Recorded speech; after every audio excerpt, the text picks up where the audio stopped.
You're listening to the Poocast podcast with your hosts, Watts, Brown and Pickering. Alrighty, well, our first story is what our bowel habits say about us. Now, a lot of people think, oh, God, no, I just want to go to the toilet, shut the lid and get out of there. Well, don't forget to flush.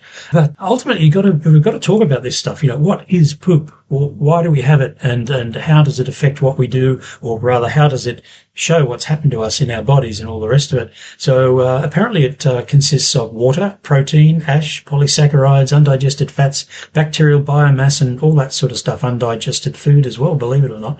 But the thing is that what you've got to consider is the colour and consistency of it. So we'll go through a few quick ones here, and we'll put a link to this story later on. But colour's one of the things, you know, if it's brown and typically brown and looking good and it's all firm, that's fantastic. I love how we're just talking about this like we're talking about a hamburger. Well, that'll have a different effect, I think. Of course, if it's really black, it can be an indication of some kind of digestive issue or whatever. So, you have to think about that. Could be something like blood in the intestine, apparently. It's the same with our animals. If you see dark poop that our animals produce, it's not a good sign. Look, red stools, as they call them, could indicate a digestive bleeding of some sort. So really you need to go and see the doctor as soon as you can with that. Similar things for white and grey. We've got green, yellow, and one here that I'm looking at, rabbit-like poop, whatever that is. Pellets, I think they call it. Well, I think so. If you've ever had a pet rabbit, you know that their pellets come out looking like little pellets. So if our human poop comes out in pellets, unlike the rabbits, we're not eating enough fibre.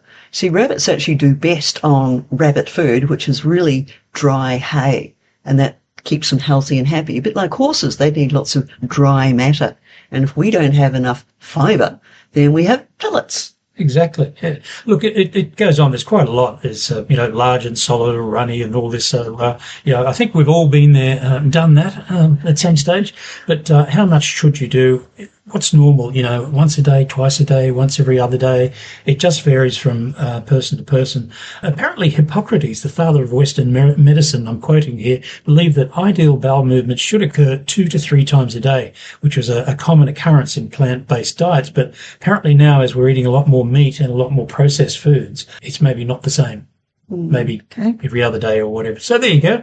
Now we all know everything about happy, healthy poods. Well, we know what happens with when it goes in the bowl. Our bowel habits and the bowls go together. But what about toilet paper? Were you going to tell us a little bit about the impact of different things over the years and how we clear up? Well, did you know that years gone by, when there wasn't any toilet paper, did you ever think about how they might have cleaned down there? One of the ones that got me was corn cobs. What? Really? Corn cobs. Who ever thought to use a corn cob? I don't know, but if I was going to use a corn cob, I'd want to be first. And likewise for, in fact, I believe in London, the Thames was essentially a sewer. Mm-hmm. And what happened was they would use a rag or a brush on the end of a stick and they'd share this around. They'd wash it in the water and the next one over, or wash it in the water and away they'd go.